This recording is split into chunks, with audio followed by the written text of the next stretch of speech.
할렐루야, 함께 하신 주님을 찬양합니다. 오늘 같이 나눌 하나님의 말씀 요한복음 9장 13절로 23절까지의 말씀을 통하여 빛 앞에 드러나는 것들 이란 제목으로 같이 나누기를 원합니다.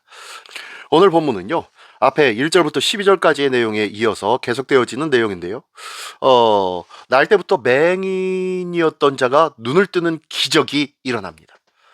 이런 사건들이 일어나자 사람들의 마음도 함께 드러나고 있네요. 어떤 이는 규례로 예수를 판단했고 어떤 이는 두려움에 침묵했습니다. 그러나 은혜를 경험한 자는 담대히 고백하는 내용이 오늘 본문의 내용입니다. 빛 앞에서는 결국 우리의 중심에 있는 것들이 드러나게 될 수밖에 없는 것 같아요. 자, 한 절 한 절씩 읽으며 같이 나누기를 원합니다. 먼저 13절로 17절까지의 말씀입니다. 그들이 전에 맹인이었던 사람을 데리고 바리새인들에게 가더라. 예수께서 진흙을 이겨 눈을 뜨게 하신 날은 안식일이라. 그러므로 바리새인들도 그가 어떻게 보게 되었는지를 물으니 이르되 그 사람이 진흙을 내 눈에 바르매 내가 씻고 보나이다 하니, 바리새인 중에 어떤 사람 말하되 이 사람이 안식일을 지키지 아니하니 하나님께로부터 온 자가 아니라 하며, 어떤 사람은 말하되 죄인으로서 어떻게 이러한 표적을 행하겠느냐 하여 그들 중에 분쟁이 있었더니, 이는 맹인되었던 자에게 다시 묻되 그 사람이 내 눈을 뜨게 하였으니 너는 그를 어떠한 사람이라 하느냐 대답하되 선지자니이다 하니. 네, 먼저 13절부터 17절까지의 내용 속에서는요, 날 때부터 맹인이었던 이 사람이 고침받은 후 사람들은 그를 바리새인들에게 데려갑니다. 이 사건은 요한복음 9장에서 예수께서 안식일에 진흙을 이겨 그의 눈에 바르신 일로 인하여서 논쟁이 되기 시작하는 거예요. 바리새인들은 고침을 받았다는 그 기쁨보다 율법의 말씀 규례를 먼저 붙들고 이야기하고 있는 거예요. 그는 안식일을 지키지 않았다. 그 이후로 예수를 죄인이라고 단정 짓는 자도 있는가 하면, 어떤 이는 아니 어떻게 죄인이 이런 표적을 행할 수 있겠느냐라고 하면서 아니다라는 일도 있었습니다. 그들 안에 분열이 일어납니다. 그리고 그들은 다시 묻습니다. 너는 그를 어떻게 생각하느냐? 맹인이었다 눈뜬 이 사람은 이야기하죠. 네, 선지자입니다. 빛이 비치면 감추어진 것들이 드러나는 줄 믿습니다. 기적은 단순히 눈을 뜨게 한 사건이 아니라 각 사람의 중심을 드러내는 거울이었습니다. 같은 사건을 보고도 어떤 이는 정죄하고 어떤 이는 믿음으로 나아갑니다. 은혜 앞에서 굳어져 버린 마음은 더 딱딱하게 굳어질 것이고 열린 마음은 더 밝아질 것입니다. 그래서 믿음으로 믿음에 이를 수밖에 없는 거예요. 오늘 우리도 예배하고 말씀을 듣습니다. 그러나 그 말씀이 내 마음을 밝히는 빛이 되고 있었는지, 아니면 판단의 기준이 되어서 또 다른 누군가를 판단하고 있는지, 우리는 그 말씀에 대한, 그 빛에 대한 믿음의 태도를 바로 해야 할 줄 믿습니다. 빛은 정보를 주는 것이 아니라 우리의 영적 상태를 드러내기 때문입니다.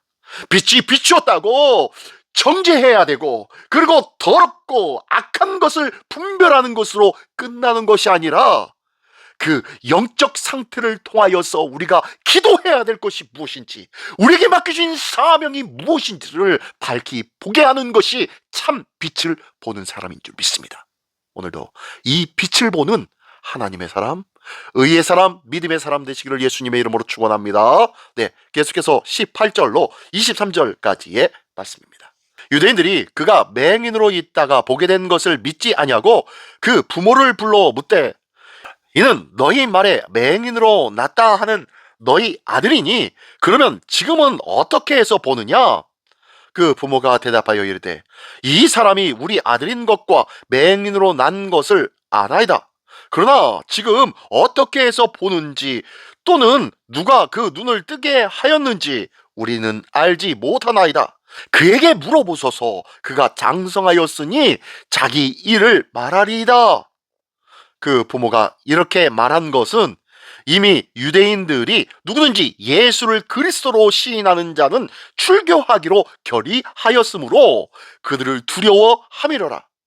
이러므로 그 부모가 말하기를 그가 장성하였으니 그에게 물어보소서 하였더라. 아멘. 아멘.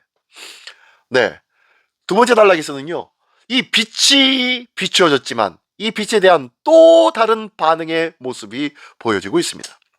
유대인들은 그가 진짜 맹인이었었는지 의심하면서 부모를 부릅니다. 부모는 그 사실을 인정하긴 합니다.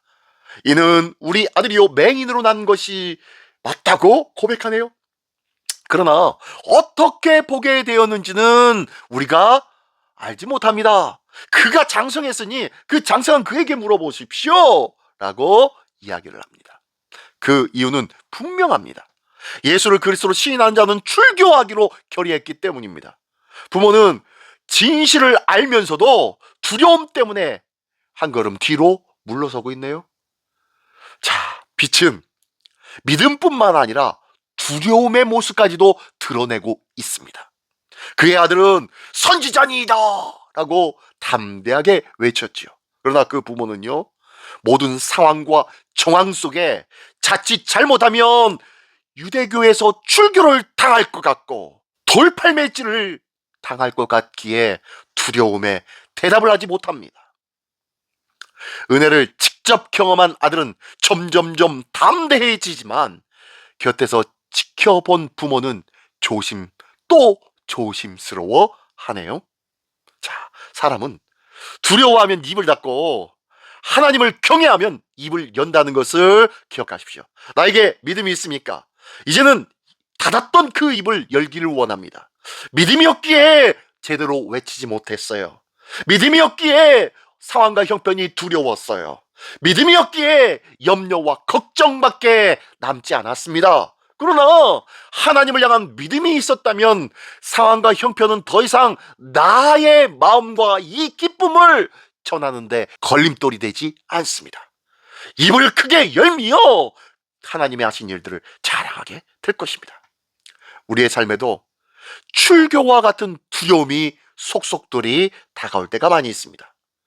관계의 손해, 평판의 부담들, 불이익의 가능성, 이런 여러 가지 것들. 그러나 빛 앞에서는 결국 무엇이 우리를 붙들고 있는지 드러나게 된다는 거예요.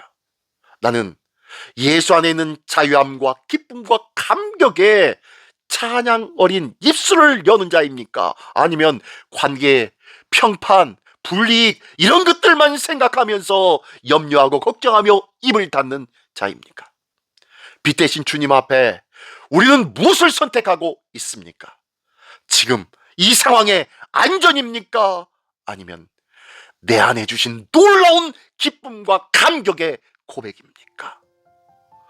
빛 대신 주님을 오늘도 마음으로 고백하기를 원합니다. 우리의 마음을 비추어 주셔서 형식과 두려움이 아니라 참된 믿음이 드러나게 하는 것이 참된 빛인 예수 그리스도인 줄 믿습니다. 사람을 두려워하지 않고 주님을 담대히 고백하는 삶을 사는 자 되기를 소원합니다. 이 귀한 은혜의 믿음이 우리 모두에게 있기를 예수님의 이름으로 축원합니다. 기도하겠습니다. 전능하신 주님 감사를 드립니다. 이 땅에 빛으로 오신 주님, 우리의 마음을 비추어 형식과 두려움이 떠나며 참된 믿음만이 드러날 수 있도록 인도하여 주시옵소서. 사람을 두려워하지 않게 하여 주시고 주님을 담대히 고백하는 삶을 살게 하여 주시옵소서. 빛 앞에서 숨지 아니하고 빛 안에서 살며 누리는 자 되게 하여 주시옵소서. 우리의 참빛 되어 주시는 예수 그리스도의 이름으로 기도드리옵나이다. 아멘.